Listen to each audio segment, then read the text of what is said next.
Tokony ho tratra ny daty ny 17 ny volana novambra izay voafaritry ny drafi-pampiarana ny tondrozotra fa tokony hijoroany ny gouvernemanta vaovao ho ny Flo Andry Rajoelina ny alarobia farany teo. Nambarany mihitsy aza fa tokony hafainganana ny fananganana izany gouvernemanta izany mba tsy hampitarazoka be loatra ny fiainam-pirenena. Efa voatendry ny Prime Ministre. Ankehitriny zany dia eo ampelantanany ny Prime Ministre tanteraka ny famolavolana ireo rafitra izay andrafitra ny gouvernemanta ny tetezamita iraisana ka ny faniriko dia mba hatao faraky zay aingany izy io mba hipetraka tsara ny fandaharan'asa rehetra mba hahafana mametraka an'izany gouvernemanta iraisana zany ka za zany zao dia miandry izay avitan'ny Prime Ministre ny entretien zay ho ataony miandry an'ireo firafitra zay gouvernemanta ho atolony mba ho jerevana ary ianao tompo maso farany hoe mety ve mifirafitra izy ireo mety ve mifitsinjarana ny ministera dia zay vao manao ny fanendrenana zay gouvernement zay ka raha ny faniriko manokana dia tokony atao faraky zay aingany io satria somary miantona ihany ny fandrehana ny toedra raha ankehitriny satria ny ministre démissionnaire ary tsy afaka mifatoka ihany koa ny Prime Ministre eo amin'ny fitantanana ny asa mandraraha fa dia mbola ao anatiny tanteraka ny consultation izy zao ka tokony atao faraky zay aingana zany ny fandrafetana ny gouvernement io. Ny datiny 17 novambra aloha dia tsy hitako mihitsy zay hoe tsy tokony hatratrarana anazy fandrafetana zany gouvernement zany any efa vonona daholo ireo enclave-kery zay te hiditra ao angambany araky ny eritreritro ary efa mahafantatra daholo satria ireo vondrona politika avaly dia efa nanatitra ny anarana daholo ka araky ny eritreritro tokony voarafitra ao anatin'ny fotoana foy zany gouvernement zany. Nanomboka ny talata ny fandraisan'ny Prime Ministre Omer Berizika ireo candidat ho ministre avy amin'ny vondron-kery politika isan-tsokajany tamin'ity herinandro ity. Ny aloha izany nanambara tamin'ny mpanao gazeta ny Prime Ministre rehefa nanontaniana fa tsy manana lara-pahamehana hafa ankoatra ny fananganana ny gouvernement ary tsy mihevitra ny ho any Afrika Atsimo araka ny resaka nandeha hatramin'ny fiatomboany ity herinandro ity.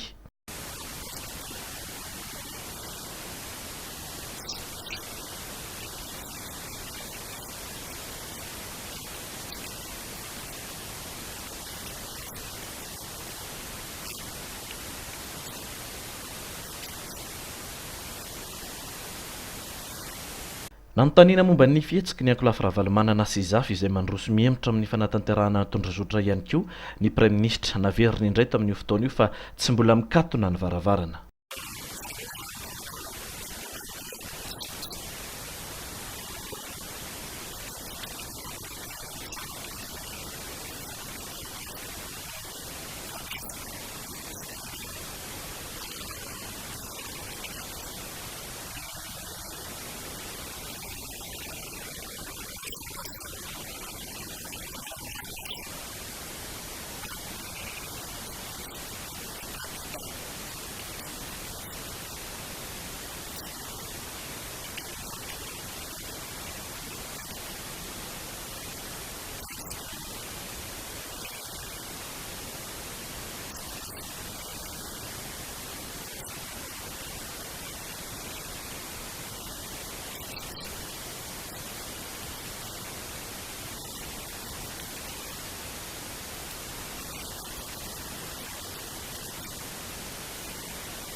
Ny talata sy ny alarobia ary ny alakamisy sy ny zoma no nanatanterahan'ny Prime Ministre ny fionana tsirairay tamin'ireo candidat ho ministre natolotry ny vondrona politika samihafa. Ny Escopole elatra Ephraim Randrenasolo izay niova anarana ho Escopole Nouvelle Coordination no namarana ny fakakevitra na ny consultation tamin'ireo candidat ny vondrona politika rehetra izay nanatitra ny listry ny olon'izy ireo ny alatsinainy dia tia mahazo arivo. 12 ny candidat ho ministre avy amin'ireo nivon'ny Escopole Nouvelle Coordination ireo. Ny folo tamin'izy ireo no tratranay tety mahazo arivo nahitana ny Ratovo Nomenjanahary, Henri Samuelina, Harnaivo Samuelina, Vivato Rakotovao, Herman Razafinravelo, Zafilay Rolin, Fanjava Théodorie sy vehivavy roa Miora Randrenirina sy Brigitte Rasamuelina. Tsy manapaka irery-ntsony ny coordonnateur fa coordonnateur généraux azy dia zay fanapahan-kevitra rehetra eo dia arahana manapaka. Zay ny tena zava-dehibe, dia ny fitantanana rehetra zany irahana manapaka, ary ny tena lehibe indrindra amin'izy ity dia ny assemblée générale. Zany hoe raha misy zany fanapahan-kevitra ka tokony ilana ny hevitra mibe sy ny maro dia tsy maintsy manao assemblée générale, zay vao mivoaka ny fanapahan-kevitra. Ny aloha azy ireo ny Leizas no nanolotra olona vitsy indrindra satria tsy nisy afa-tsy roa dia Florent Rakotoarso sy Alain Mananjara Zafimbelo. Dimy kosa ny candidat natolotry ny Arema, avy eo amin'ilay antsoina hoe comité directeur national ny Arema, nahitana ny Vaovao Benjamin, Jean Félicien, Samuel Ralaidovy, Eliza Zafitombo, Jean Roakim Ledimy ary Befeno. Etsy ankilan'izay izay mivondrona ao anatin'ilay antsoina hoe victime 2002 dia mba nivoaka tamin'ny torimasony rehefa tsy hita izay tena hataony Amiral Ratsiraka amin'ny fiarahana amin'ny be sy ny maro ao anatin'ny firosoana hamany krizy. Na tsy nahazo tsodrano avy amin'ny filompanorona ny Arema ary izy ireo ka tsy nanao soniny itondrozotra dia nitaky ny hiditra ao anatin'ny gouvernementa kosa. Ray aman-dreny ny filoha Ratsiraka ajaina ny filoha Ratsiraka fa zahay dia manolotra manohina ny antso izay natao aminay victime 2002. Zahay dia voalaza ao amin'ny article maromaro ao amin'ny feuille de route, ka amin'izay filazananay ao anatin'ny feuille de route zay no tianay andrasana anjara ary tianay niantsona anay voakasiky zany. Tsy tarasamby avy nareo satria nanao sinonareo. Raha ohatra ka antsona anao soni zay fa mbola tsy tara zao dia tonga zay manao soni amin'ny anaran'ny victime 2002. Mety roviana reny iona amin'ny Premier Ministre Omer Bercy. Zahay dia mamaly ny antsony miandry ny fotoana omeny anay satria amin'izao fotoana zao izy mbola somary teriteriany ny fotoana. Tsy napafantatra na ny anarana na nisan'ireo olona ireny izy ireo ho minisitra kosa ny eo anivon'ny victime 2002 teto. Nasehon'izy ireo kosa nefa na tiana na tsy tiana fa tsy hiraisan'izy ireo manana ny fanapahan-kevitry ny Amiral Ratsiraka hiandro conférence au sommet hafa indray vao hidenika. Olona efatra kosa no natolotry ny antoko tanora malagasy vonona ho minisitra ao anatin'ny gouvernementa vaovao dia Ramatoa Yvette Sila, Mamy Ratovomalala, Harry Laurent Rahajasson, Hajo Andrianenarivelo.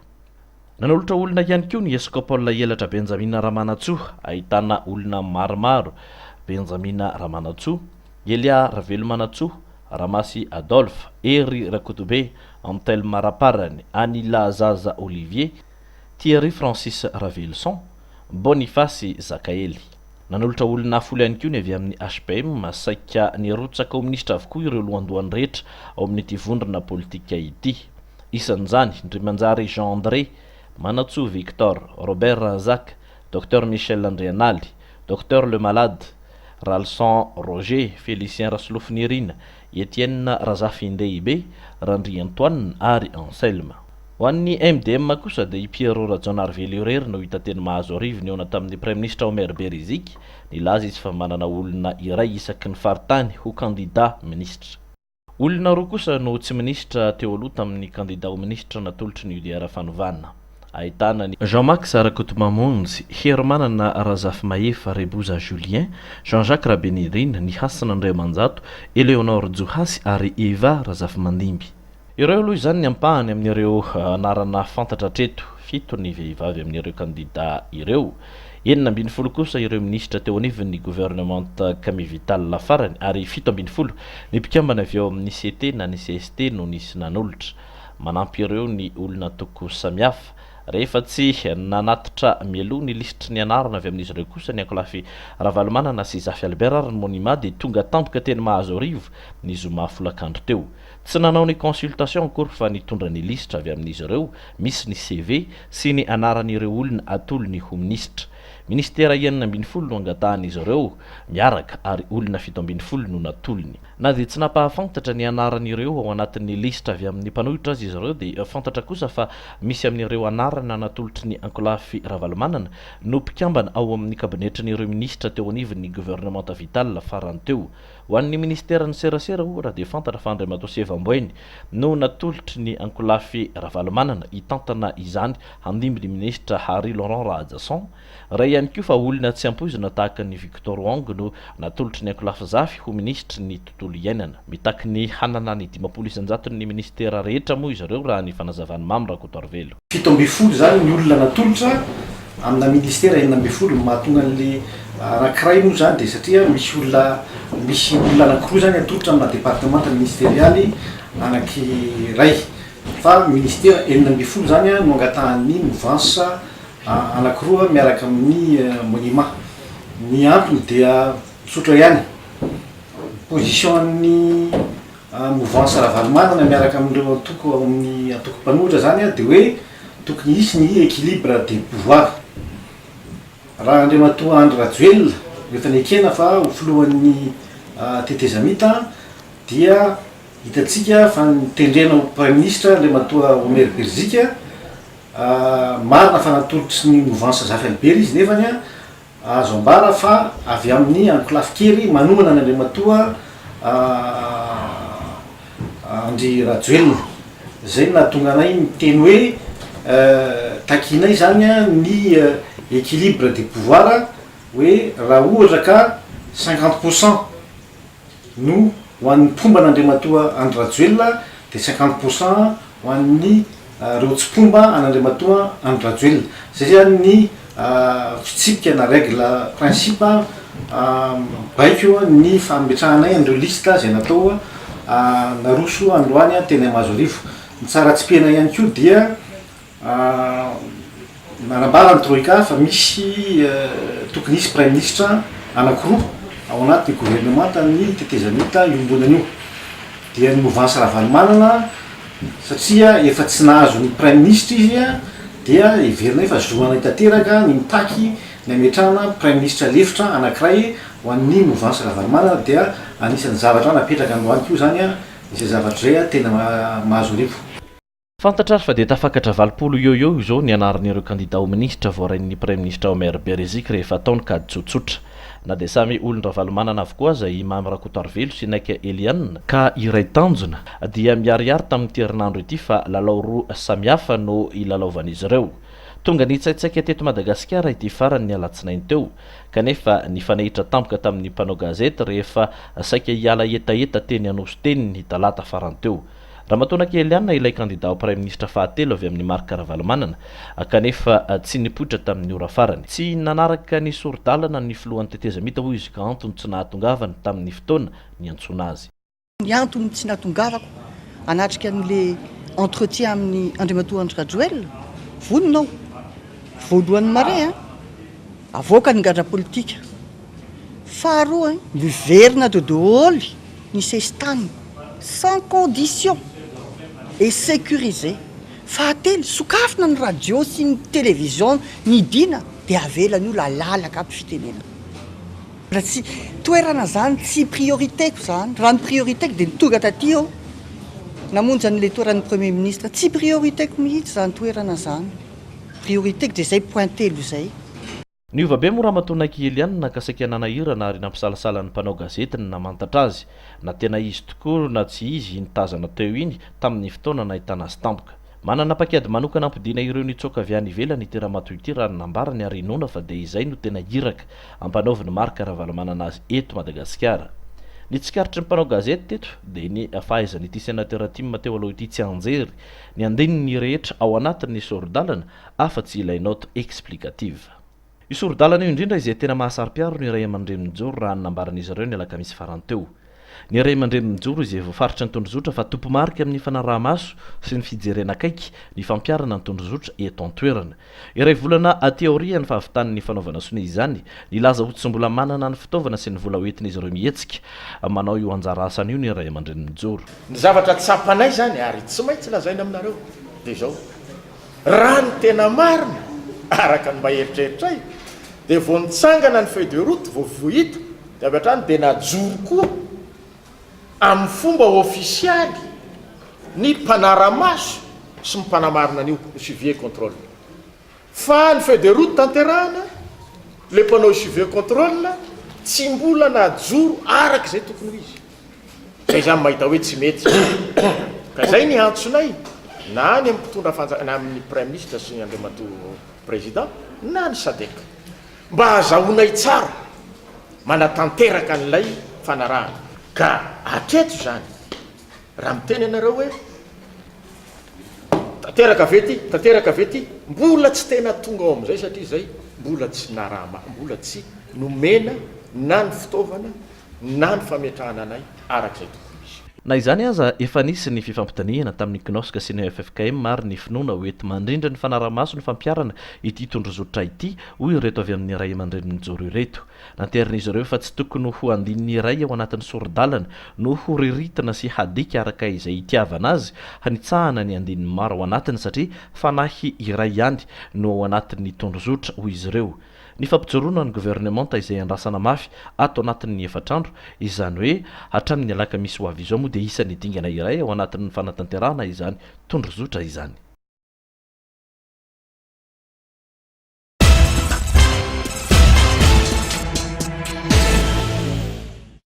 tsy mbola manomboka ny fitrandrahana solika ny Bemolanga sy Tsimororo amin'izao fotoana izao afaka taona maromaro anoany vao andrasana ny vokatra avy amin'ireo tetikasa roa lehibe ireo araka ny fanadihadiana nataon'ny Alliance Voire Gas raha ny vinatra eto dia tokony hamoaka solika hatrany amin'ny valo alina sy iray hetsy barila isan'andro ny ao Bemolanga iray hetsy barila isan'andro kosa ny menaka mavesatra na huile lourde tokony hivoaka avy ao Tsimororo ireo vokatra roa karazana ireo raha ny fantatra dia tsy hisy hahodina eto an-toerana fa avy hatrany dia ahondrana ny ivelany any États-Unis sy Inde raha ny fanadihadiana nataon'ny Alliance Voire Gas moa dia tahaka ireto ny ampahany amin'ny tombontsoa azon'ny firenena malagasy ny iray isan-jaton'ny vola no azontsika mandritra ny 20 taona momba ny tetikasa ao Bemolanga raha toka ny 5 isan-jaton'ny vola miditra no azon'ny Madagasikara amin'ny tetikasa ao Tsimororo ankoatra ireo kosa ny fahaterahan'ny asa vaovao sy ny fitombon'ny isan'ny mpizahatany izay azo antoka fa ho tonga ny amin'ny faritry melakiny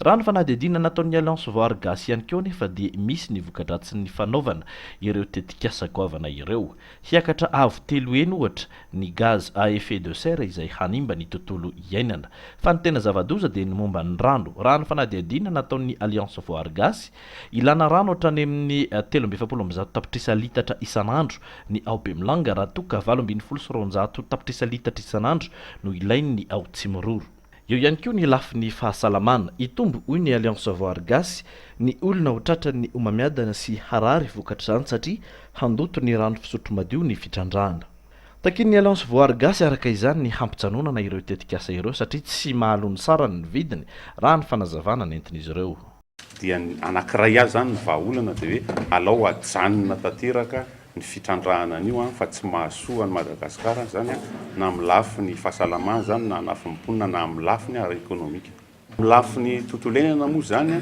dia hotsoahana daholo zany zay zava-maniry zany hoe ny ala rehetrarehetra eo ambony ny tany ary io zany dia mitovy amin'ny habean'le fitrandrahana angezandrindra eran-tany zay any Alberta ny Canada zay aloha ny anankiray faharoa zany le rano entina amoahana an'le pétrole ao ambanin'ny tany zany rano mafana be dia efatra ka 5 baril no amoahana baril na pétrole iray zay tsy ho zakan'ny rano any mainty rano mihitsy ary marihana moa zany fa tsy toerana maina ny any mainty rano sy mora feny be iny fa tsy mando ohatrandrery amin'ny ilany atsinanana mpanao gazety kanadiana iray moa no tonga eto amintsika ankehitriny any Kanada izay misy tetikasa tahaka io any Bemolanga sy Tsimororo io ary efa nahavitana fanadihadiana saingy mikorotana sy misavoritaka ny fiainan'ny mponina ny antoerana satria simba ny tontolo iainana fanentanana no ataony ho an'ny malagasy rehetra mba hanadiady sy hitandrina tsara satria nambarany fa fahavoazana sy fahasimbana tanteraka no ho vokatra ireo tetikasa ireo raha ny sosikevitra avy amin'ny Alliance Voire Gas moa dia ny hoe angovo azo avaozana no tokony ho velarin'ny Madagasikara io angovy io izay azo haondrana ihany koa. Fantatra moa fa hatramin'izao dia orinasa tsolika misy 740 no nahazo alalana hanao fikarohana eto Madagasikara amin'ny toerana na bloc misy 420. Any amin'ny faritra atsimo andrefany nosy no misy azy ireo manomboka ny Antsinanana ka hatrany Taolagnaro. Azo lazaina fa efa tena miroborobo fatratra ity sehatra ity taorian'ny fitrandrana ny arena kibon-tany samihafa toy ny tany Ambatovisy ny Taolagnaro. Raha ny hevitry ny fikambanana Arena na ny Alliance pour le respect de la nature dia tokony hitarika amin'ny fampandrosoana maharitra fa indrindra tokony hitondra voka-tsoa mivantana ho an'ireo faritra anaovana ny fitrandrana azy ireny ny arena kibon-tany. Ity sehatra ity indrindra fa ny solika izay inona fa tsy hitsahatra ny tombo hatrany ny fitrandrana azy ato manoloana ny firoborobon'ny filana izany maneran-tany. Misy ny hetsika momba izany ho tanterahiny any Mahajanga amin'ny faraparany ity volana ity. Anatin' izany hoe tsy ny pétrole ihany no arena eto amintsika fa tsika manana arena be da be ankoatra ny pétrole. Ressources naturelles atsika be da be nefa ohatran'ny mal exploité. Izany amin'ny andro anankiray zany aza anehoanantsika hoe ity aloha ny ity misy ny pétrole tsara Madagasikara misy ny pétrole kanefa kosa mila fikajiana ilay tontolo ihany dikan'izany hoe manana chance sika aty eto Madagasikara manana le pétrole kanefa kosa aoka mba hotrandrahana avec miaraka amin'ny respect any environnement le izy fa tsy hoe entina fotsiny hanao exploration pétrolière dia tonga dia fa lasa fotsiny amin'izao.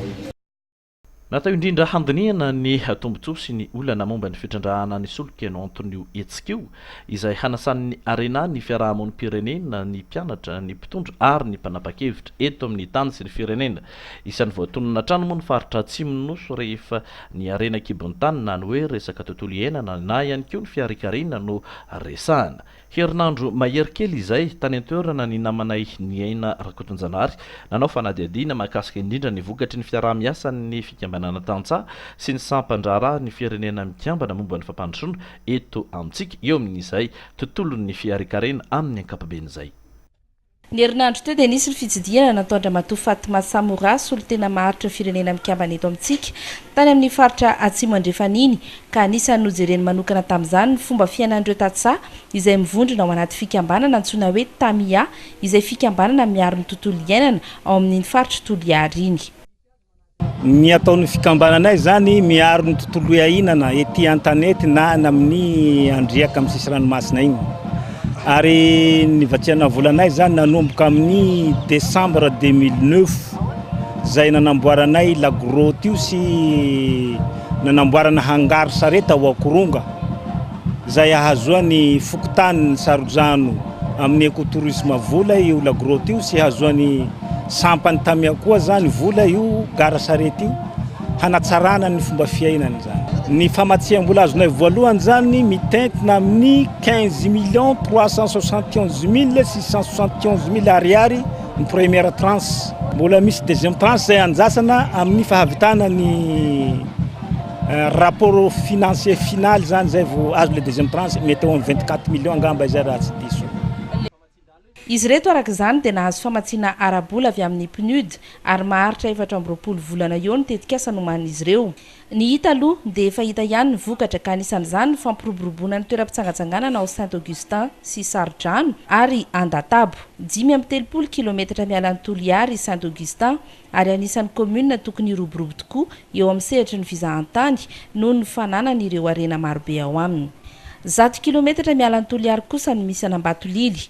Miavaka ao aminy fisian'ireo vehivavy maro mivondrona ao anaty fikambanana iray. Noho ny fanampin'ny PNUD sy ny fanorona azy ireo ny teknika fambolena sy fiompiana dia azo lazaina fa miroborobo ihany koa ny antonasany. Anisan'izany ny vehivavy iray izay miompy kisoa ary mahatsapa fa raha misy ny fanampiana dia ho tafavoaka lasa lavitra ihany koa ity asa ataony ity. Io kisoa io dia ivelomanay dia tadiavanay vola dia atao sakafo nefa tsy lany sakafo sa tena vola zany ro tena itadiavanay azy hamelomanay ny fianakavianay sy ny zanakinay. Tena mahavelona satria io fa fiompiana nataonay mivady nanomboka amin'ny fanambadianay jusqu'à naniko zao dia fa raha fa tonga ny technicien nalefanao dia mba kely magnarakaraka zahay nefa ny mampalahelo amin'izao tsy misy le ampombo fa balahazo ihany zao ny sakafon'ny kisoanay amin'izao dia katsaka mahatonga nio tsy voakarakara zany amle tsy fahampiana ny vola satria ny fitaovana miankina amin'ny fidiram-bola. Tsy tiako ane io tragno akataka, tsy tiako io hazohazo, fa mba ny tiako na ataoko tragno briky io na asiako planche io. Nisy arak'izany fanomezana ireto fikambanana ireto ny teknisianina mba hampianatra azy ireo. Efa hita ho nampiatra avy hatrany koa ireo izay nampianarina raha ny zavatra hita teny an-toerana. Fa ankoatra ireo voalaza ireo dia nisongadina ihany koa ny fitokanana ny tranon'ny SECAM tao Saint Augustin sy Milenaky. Fa 570 sy 470 ireto trano notokanana ireto, ary olona eo amin'ny 3,000 eo no heverina hiditra ikambana ao. Manerana ny Madagasikara dia mahatratra 3 alina sy 1 hetsy ny mpikambany SECAM.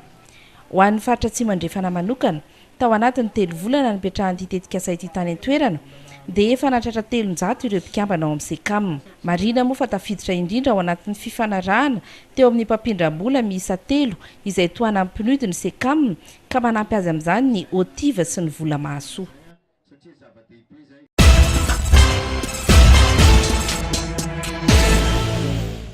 Mpianatra malagasy miisa 300 andrato fianarana any ivelany sy 10 hafa andeha hianatra ny Rusia ary 520 andeha any Maroc no tody fahasahiranana amin'izao fotoana noho ny tsy fananan'izy ireo sarandalana.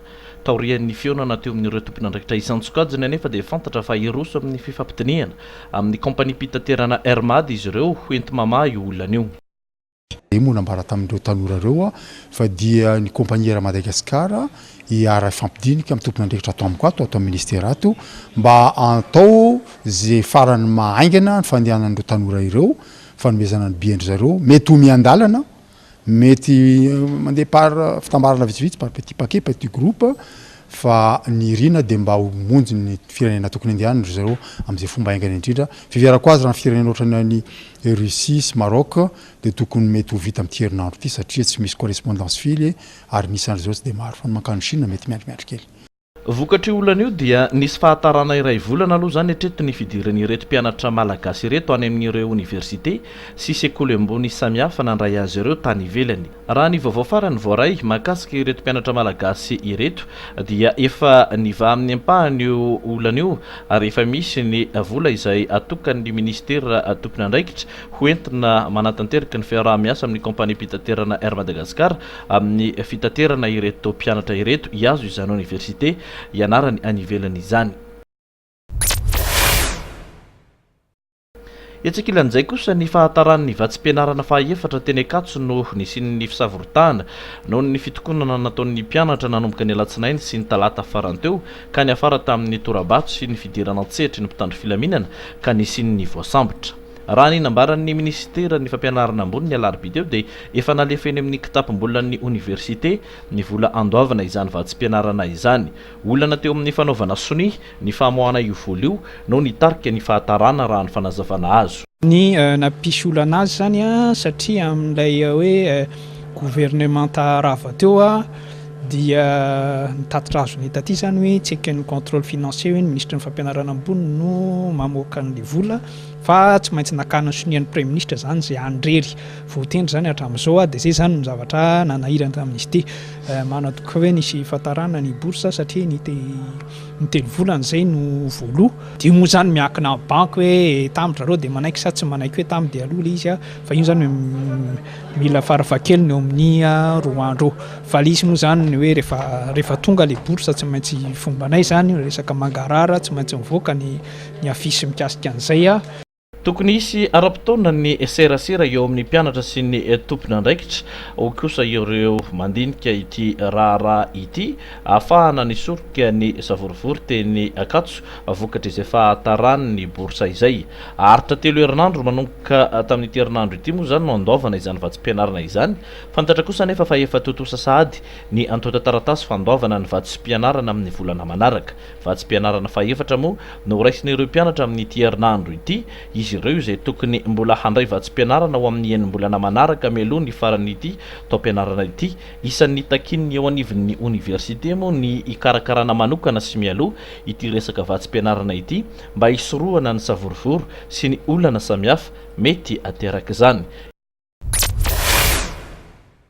eo amin'ny vaovao momba ny finoana kosa dia nisongadina tamin'nyity herinandro ity ny fahalasana ny eveka mpanampy fahatelo ho an'Antananarivo renivohitra ny monseigneur Jean Paul Randriamanana ny alarobia lasa teo izay nodimandry teo amin'ny faha 180 taonany. Teny amin'ny akarantany mena noho ny andrasana ny nofo mangatsiaka ny kana ahafahan'ny fianakaviam-be ny finoana katolika nanatrika ny lamesa ny fandimby nanomeza ambonahitra n'Andriamanitra tamin'izany. Omaly sabotsy no nanatanterahana ny fandevenana azy teny amin'ny fasan'ny eveka teny amin'ny katedrala Andohalo. Nelo izany ny sorona masina lehibe izay natrehan'ny mpino katolika sy ny tompona ndraiky mpanjakana isan-tsokajiny notarihan'ny filohan'ny fahefanahavo ny tetezamita mivady. Nanatrika izany ary nanaraka akaiky izany fotoana rehetra izany ny namana Natalia Ramanambe Omaly.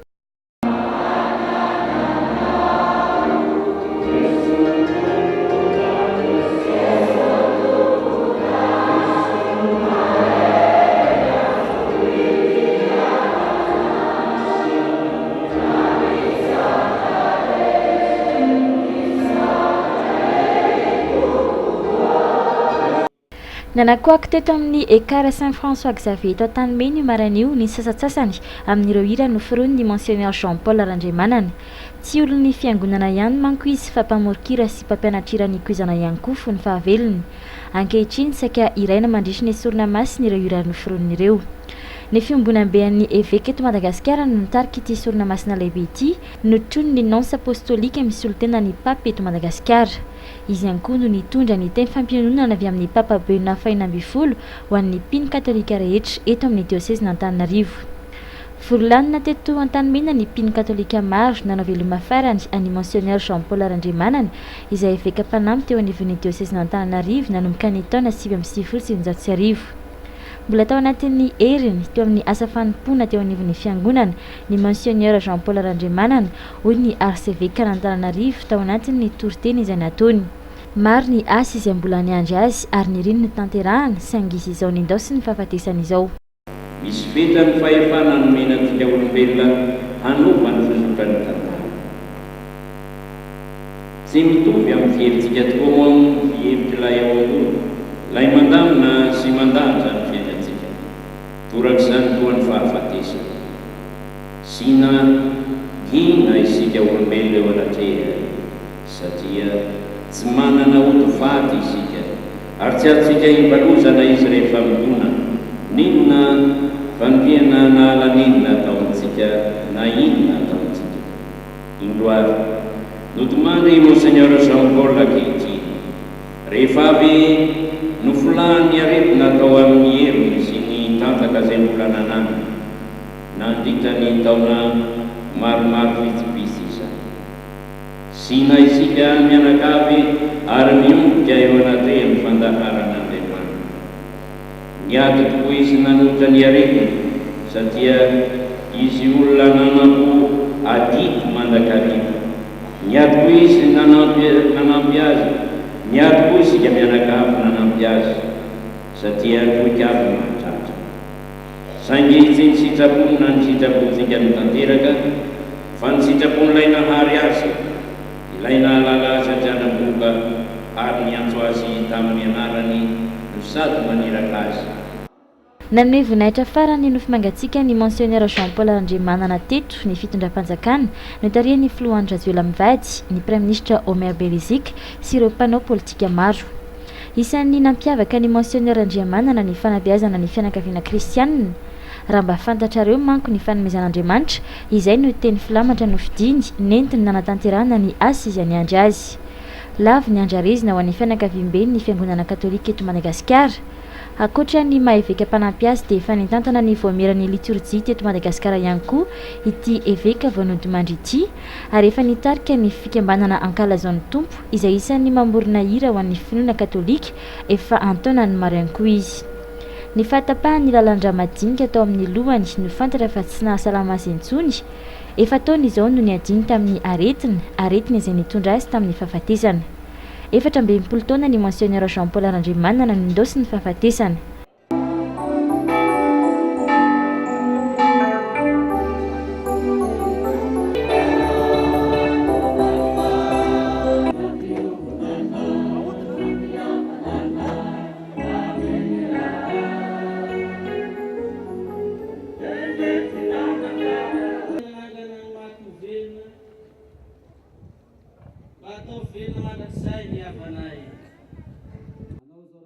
tokony ho tamin'iny tataovavonana kosa no nigadana teo tamin'ny katedraly Andohalo ny nofy mangatsiaka ny ity évêque mpanampy ny diocèse n'Antananarivo ity. Mpino katolika maro be ihany koa ny nanatrika izany fotoana izany mialohan'ny nandevenana azy tao amin'ny fasan'ireo évêque avy eto amin'ny diocèse n'Antananarivo izay ao amin'ny katedraly Andohalo ihany.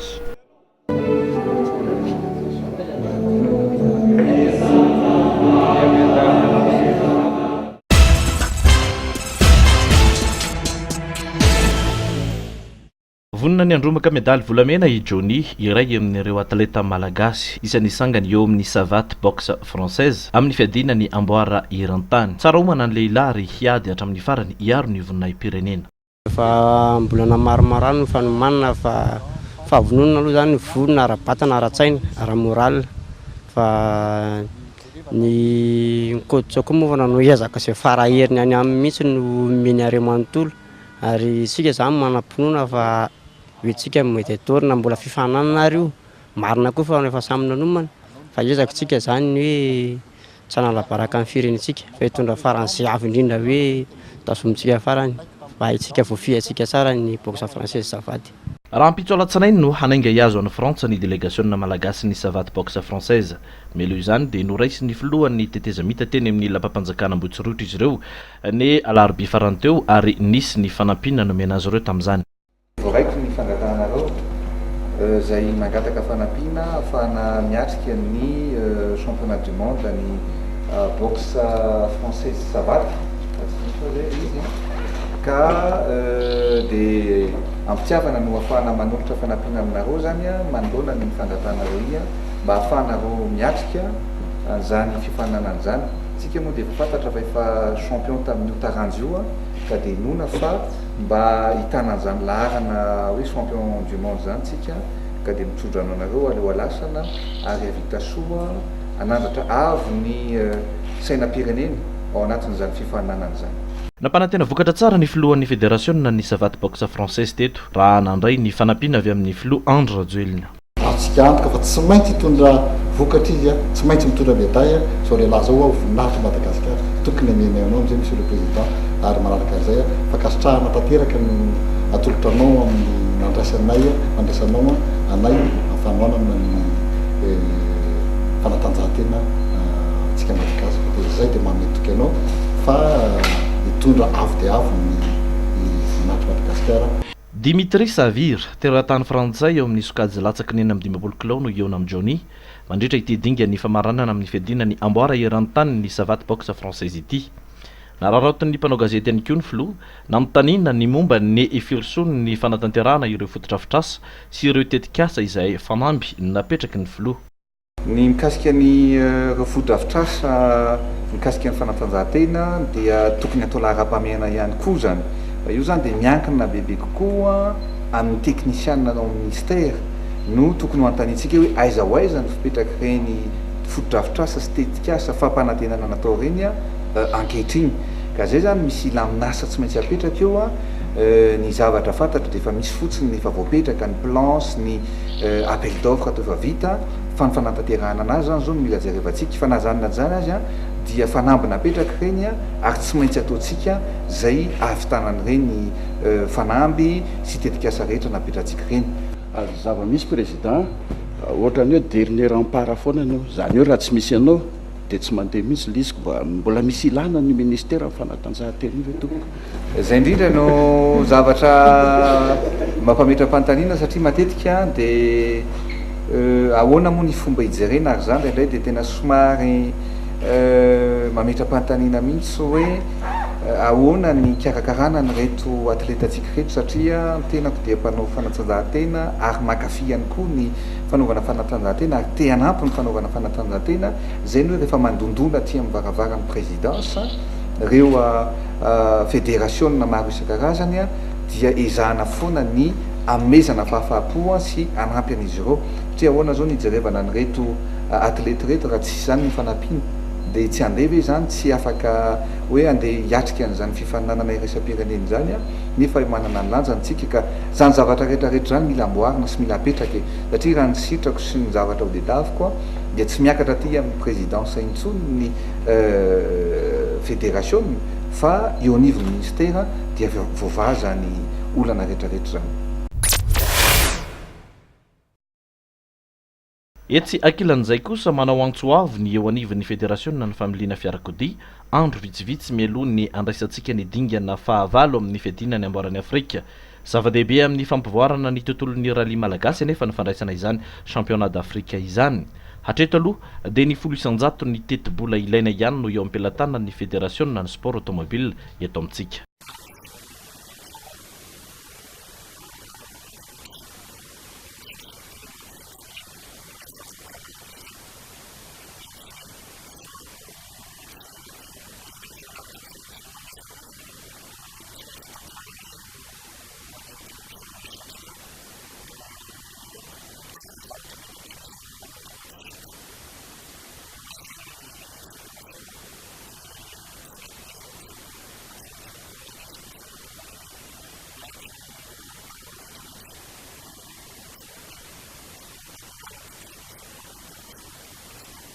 Isan'ireo volambola tadiavina ny sara ny ahafahana mikarakara ny fifaninanana izay mitentina hatrany amin'ny 3 euro raha ny fanazavana nentin'ny fédérationna teto rehefa nanontaniana mahakasika izany moa ny Florent Radjoelina dia niantso ny fédérationna izy efa mipodinika mivantana amin'ny ministère tompona andraikitra aloha ka aorian'izany vao tokony hisy ho izy ny fifampitiniana hafa. Équipage dimapolo eo moa no andrasana amin'ity fifaninanana andehany faharoa amby 30 amin'ny rallye international de Madagascar ity ho an'ny fiadina ny amboaran'ny Afrika kosa indray dia équipage vahiny 10 eo no heverina fa handray anjara amin'izany.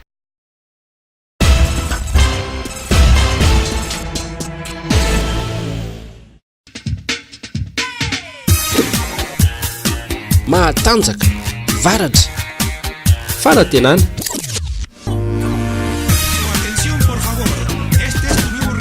Pile Yariko nanolotra anao teo Viva événement.